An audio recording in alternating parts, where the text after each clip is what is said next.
India market invest মাইন্ডসেটে আপনাদের স্বাগত। যারা চ্যানেল নতুন এসেছেন তাদেরকে বলবো প্লিজ চ্যানেলটাকে সাবস্ক্রাইব করবেন, লাইক করবেন, বেল আইকনটা প্রেস করবেন, তার সাথে অল বাটনটা প্রেস করবেন, তাই নোটিফিকেশনটা কিন্তু সঙ্গে সঙ্গে আপনাদের কাছে গিয়ে পৌঁছাবে। দেখুন স্যার, আরইসি আরইসি এই কোম্পানিটাকে দেখলে দেখা যাবে আজকের দিনে কত পার্সেন্ট, 8%-এর ওপরে একটা আপসাইড মুভমেন্ট দেখিয়েছে। তো দেখানোর পিছনে যদি কারণ বলেন তাহলে কারণ হচ্ছে কোম্পানিটার রেজাল্ট প্লাস কোম্পানিটার ডিভিডেন্ড। কোম্পানিটা আগের দিন মিন্স আগের ট্রেডিং সেশন অর্থাৎ 30শে এপ্রিল রেজাল্ট ডিক্লেয়ার করেছিল। তো রেজাল্ট কিন্তু ফাটাফাটি ডিক্লেয়ার করেছে।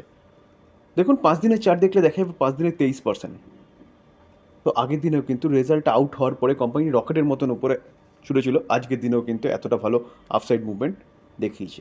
তো রেজাল্ট নিয়ে কিন্তু আমি আলোচনা করেছি ডিটেলসে। দেখুন, যারা আমার ভিডিও রেগুলার দেখেন তারা কিন্তু দেখেছেন হয়তো যে আমি তার রেজাল্ট নিয়ে আলোচনা করেছিলাম এবং ফাটাফাটি হয়েছিল রেজাল্ট, সেটাও কিন্তু বলেছিলাম। প্লাস ডিভিডেন্ডের কথাও বলেছিলাম, কোম্পানি ডিভিডেন্ড দিয়েছে। তো যারা এখনও দেখেনি তারা কিন্তু এই রেজাল্টটা দেখে নিতে পারেন। মূলত এত ভালো রেজাল্টের জন্য এই কোম্পানিটা কিন্তু এতটা আপসাইড মুভমেন্ট দেখাচ্ছে। দেখুন, আমরা যদি কোম্পানিটার 6 মাসের চার্ট দেখলে দেখা যাবে 81%।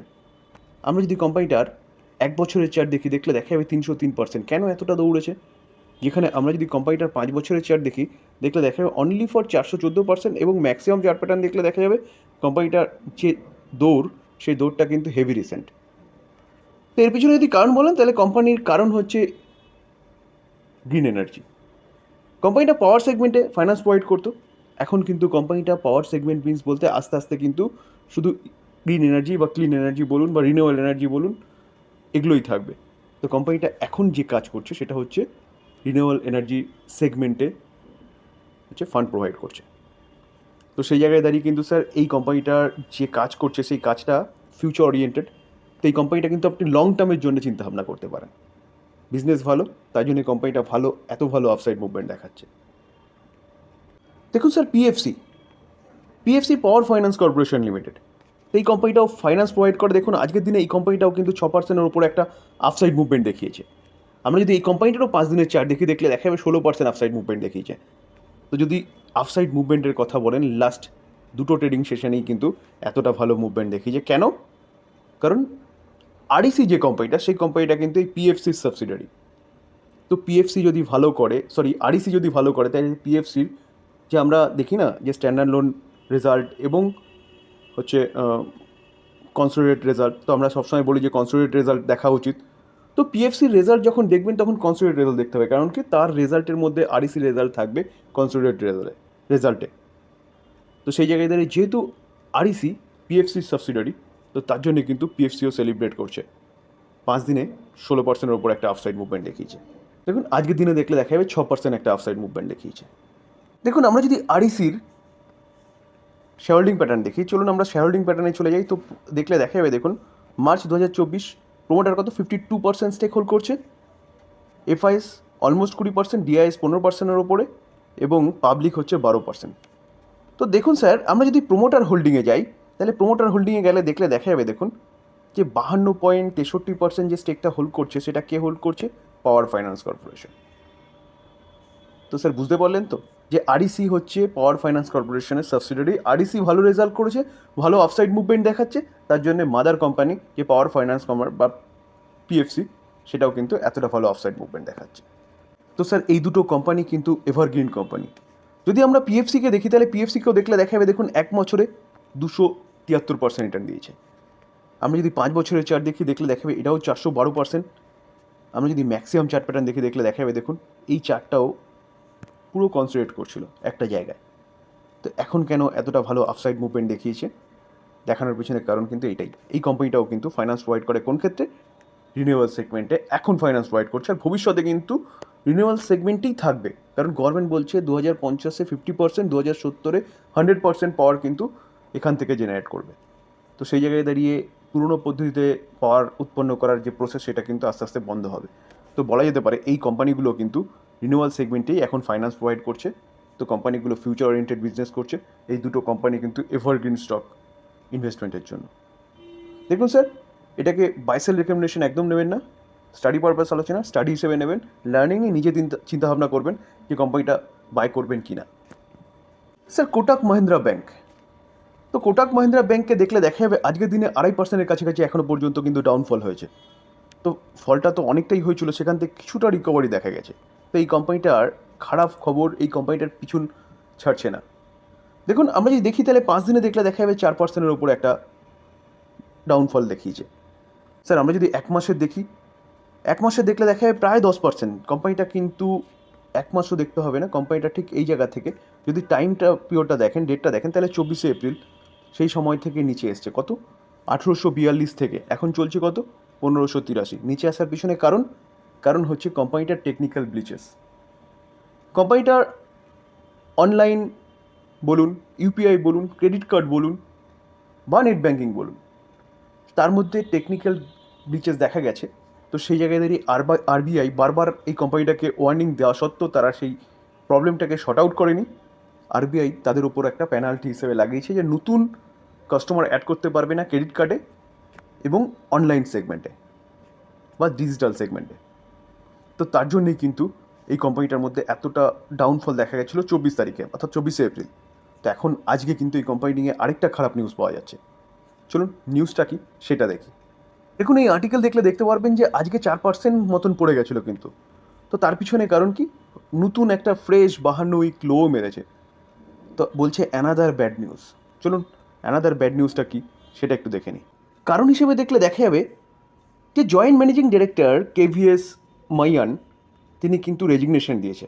তো এটা আরেকটা খারাপ নিউজ। প্রথম খারাপ নিউজ কী গেছিলো, আগের মাসে অর্থাৎ এপ্রিল মাসে দেখা গেছিলো যে কোম্পানিটা টেকনিক্যাল ফল্ট হয়েছে, তার জন্য আরবিআইয়ের কাছ থেকে পানিশমেন্ট পেয়েছে এবং তার পাশাপাশি এখন জয়েন্ট ম্যানেজিং ডাইরেক্টর কিন্তু রিজাইন করেছে। তো এইসব কারণে বিভিন্ন ব্রোকিং হাউস কিন্তু এই কোম্পানিটাকে ডাউনগ্রেড করছে। যেমন ডোমেস্টিক ব্রোকিং হাউস নুভামা, তারা কি করছে, স্টকটাকে কিন্তু আগে বাই রেটিং দিয়েছিল, সেখান থেকে কিন্তু ডাউনগ্রেড করেছে। দেখুন লাস্ট উইক 10% পড়েছিল, পড়ার পিছনে কারণ কিন্তু সেই কারণ যেটা একটু আগে আমি বললাম যে আরবিআইয়ের রেস্ট্রিকশন, যেখানে কোম্পানিটা কিন্তু অনলাইন অ্যান্ড মোবাইল ব্যাঙ্কিংয়ের মাধ্যমে নতুন কাস্টমারকে অ্যাড করতে পারবে না এবং ফ্রেশ ইস্যু করতে পারবে না কি ক্রেডিট কার্ড। এবং পরেই কিন্তু এই মইয়ান এক্সিট করেছে। তার জন্য এই ডোমেস্টিক ব্রোকিং হাউসটা তাদের টার্গেট আগে কত দিয়েছিল 2095, সেখান থেকে কিন্তু কমিয়ে দিয়েছে 12 থেকে 18 মাসের জন্য কত 1530। এবং তার পাশাপাশি যদি জেফ্রিসকে দেখেন, জেফ্রিস কিন্তু এখনও হোল্ড কল বরকরার রেখেছে এবং তারা টার্গেট দিচ্ছে কত 1970। এবং ম্যাকোয়ারিস দেখলে দেখা যাবে কী বলেছে, Macquarie's maintain neutral rating for Kotak bank, target এখনও তাদের টার্গেট কিন্তু একই জায়গায় রেখেছে 1860। তো স্যার এবার আপনি কী করবেন, কোম্পানিগুলো কিন্তু একের পর এক খারাপ নিউজ পাওয়া যাচ্ছে। তো দেখুন স্যার এই যে নিউজগুলো পাওয়া যাচ্ছে না, এটা কিন্তু টেম্পোরারি। আরবিআই তাদের মধ্যে টেকনিক্যাল ফল্ট দেখেছে, তার জন্য তাকে ব্যাঙ্কটাকে কিছু পানিশমেন্ট করেছে। টেকনিক্যাল ফল্টগুলো ঠিক হয়ে গেলে ব্যাঙ্ক কিন্তু আবার নিজের যে কার্যকলাপ সেগুলো করতে পারে, ফ্রেশ ক্রেডিট কার্ড ইস্যু বলুন, অনলাইন সিস্টেমের মাধ্যমে কাস্টমারকে অ্যাড করা বলুন, এগুলো কিন্তু করতে পারবে। তো এটা দীর্ঘস্থায়ী নয়। তো সেই জায়গায় দাঁড়িয়ে ব্যাঙ্কটা যে শেষ হয়ে যাবে এরকম ব্যাপার নয়। এবং তাছাড়া বিভিন্ন যে এমডি থাকে বা সিইও থাকে, তারা কিন্তু তাদের সুবিধা মতো এক জায়গা থেকে অন্য জায়গায় চেঞ্জ করে। তো সেই জায়গায় দাঁড়িয়ে তার জন্যে ব্যাংকের যে ক্ষতি হবে সেরকম ব্যাপার নয়। নতুন লোক আসবে, নতুনভাবে কার্যভার সামলাবে। তো সেই জায়গায় হ্যাঁ, শর্ট টাইমের জন্য কিছুটা প্রবলেম হলে লং টাইমের জন্য কিন্তু এটা কোনো দীর্ঘস্থায়ী প্রবলেম নয়, যেখানে কোম্পানি পুরো শেষ হয়ে যাবে। তো সেই জায়গায় দাঁড়িয়ে যারা হোল্ড করছেন তারা হোল্ড করতে পারেন, ভয় পাওয়ার তেমন কিছু নেই। স্যার বিএসসিকে দেখলে দেখা যাবে কিন্তু আজকের দিনে 2.79% একটা আপসাইড মুভমেন্ট দেখিয়েছে। তো আমরা যদি 5 দিনের চার্ট প্যাটার্ন দেখি, তাহলে 5 দিনের চার্ট প্যাটার্ন দেখলে দেখা যাবে বিএসসি কিন্তু এখনও 9%, প্রায় 10%-এর কাছাকাছি ডাউনে রয়েছে। দেখুন কোম্পানিটা কেমনভাবে পড়েছিল। তো পড়ার পিছনে যদি কারণ বলেন, পড়ার পিছনে কারণ হচ্ছে কি সেবি। তো আমরা কম বেশি সবাই জানি, চলুন তবু আরেকবার দেখে নিই। বিএসসি সেদিনকে কিন্তু 18% মতন পড়েছিল। পড়ার পিছনে যদি কারণ বলেন, তাহলে সেবির রেগুলেটরি ফি, অর্থাৎ সেবি কিন্তু রেগুলেটরি ফি বাড়িয়েছিল বিএসসির ওপরে, যার জন্য এতটা পড়েছে। তো কীরকম রেগুলেটরি ফি বাড়িয়েছে, সেবি আগে কী হতো, আগে কিন্তু অপশানের ক্ষেত্রে কী করতো, দেখুন অপশানের ক্ষেত্রে যে base on the value of the premium ভ্যালুর ওপর তারা কিন্তু একটা ফ্রি দিত, সেবি বলছে না, এখন প্রিমিয়াম ভ্যালুর ওপর দেওয়া যাবে না, এখন নোশনাল ভ্যালুর ওপরে কিন্তু হচ্ছে ফ্রি দিতে হবে। তো তাহলে কিন্তু অনেক বড় অ্যামাউন্ট তাদেরকে কিন্তু ফি হিসেবে দিতে হচ্ছে, যেখানে কোম্পানির কিন্তু অনেকটাই লস হতো, বা বলতে পারেন ইপিএসটা অনেকটা ডাউন হতো। কেন? কারণ অনেকটা টাকা তাদের ঘর থেকে কিন্তু বেরিয়ে যেত, অর্থাৎ লাভও কিন্তু কমে যেত। তো লাভ কমে গেলে স্বাভাবিকভাবেই কোম্পানির পিএনএলের ওপর হিট হবে। তো পিএনএলের ওপর হিট হলে কোম্পানি তো নিচে নামবেই। তো এটাই কারণ ছিল সেদিনকে 18% পড়ার পিছনে। তো এখন এই কোম্পানিটাকে কিন্তু একটা ভালো নিউজ পাওয়া যাচ্ছে। চলুন নিউজটা কি সেটা দেখি। তো কোম্পানির যে লসটা হতো, যেহেতু চার্জেস বাড়িয়েছে, ফিজ বাড়িয়েছে সেবি, তো স্বাভাবিকভাবে কোম্পানির লস হতো। তো লসটাকে রিকভারি করতে গেলে কী করতে হবে? তাদের কিন্তু যে ট্রানজ্যাকশানের যে চার্জেস সেটাকে বাড়াতে হবে। তো বিএসসি তাই করেছে, রাইজ ট্রানজ্যাকশান চার্জেস অন ব্যাঙ্কেস এবং সেন্সেক্স অপশান ফ্রম 13 মে। তো 13 মে থেকে কিন্তু সেই চার্জেস বেড়ে যাবে। তো চার্জেস বাড়লে কিন্তু বিএসসির যে প্রফিটেবিলিটি বলুন, সে তাতে যে এফেক্টটা সেটা কিন্তু অনেক কম হবে। এটা জানিয়েছে কবে? এটা জানিয়েছে কিন্তু 1 মেতে। দেখুন এই আর্টিকেল দেখলে দেখা যায় BSE has raise transaction charges between 32% and 48% for turnover above 3 crore Bankex and Sensex option from 13 May. তো এটা বাড়ানোর পিছনে কারণটাও কিন্তু বলেছে, this come day 1 day after SEBI asks the exchange to pay regulatory fees base of notional value. ঠিক আছে? তো এই জন্যেই কিন্তু সে বিএসসি তার ট্রানজ্যাকশান চার্জেস কিন্তু বাড়িয়েছে। তো বলতে পারেন এটা হচ্ছে বিএসসির কিন্তু একটা ভালো ডিসিশন, যার জন্যে বিএসসি কিন্তু আজকে একটা ভালো আপসাইড মুভমেন্ট দেখিয়েছে। তো এই কোম্পানিটা কিন্তু আপনি লং টার্মের জন্য চিন্তাভাবনা করতে পারেন, লং টার্মের জন্য বেস্ট কোম্পানি। যদি আপনার মনে হয় যে সেন্সেক্স এখান থেকে আরও উপরে যাবে, মার্কেট আরও ভালো করবে, তো সেই জায়গায় দাঁড়িয়ে কিন্তু বিএসসি তার কয়েক গুণ বেশি রিটার্ন দেবে। কারণ যত মার্কেট ভালো করবে তত কিন্তু এই বিএসসির মধ্যে কার্যকলাপ বাড়বে, আর যত কার্যকলাপ বাড়বে তত কিন্তু বিএসসির ইনকাম বাড়বে, প্রফিটেবিলিটি বাড়বে। তো এভারগ্রিন স্টক লং টার্মের পয়েন্ট অফ ভিউতে এই কোম্পানিটা কিন্তু আপনি চিন্তাভাবনা করতে পারেন। তো এই ছিল আলোচনা। যদি আলোচনাটা ভালো লাগে, যারা চ্যানেল নতুন এসেছেন তাদের কোনো প্লিজ চ্যানেলটাকে সাবস্ক্রাইব করবেন, লাইক করবেন, বেল আইকনটা প্রেস করবেন, তার সাথে অল বাটনটা প্রেস করবেন, নোটিফিকেশনটা কিন্তু সঙ্গে সঙ্গে আপনাদের কাছে গিয়ে পৌঁছাবে। থ্যাংক ইউ, ভালো থাকবেন।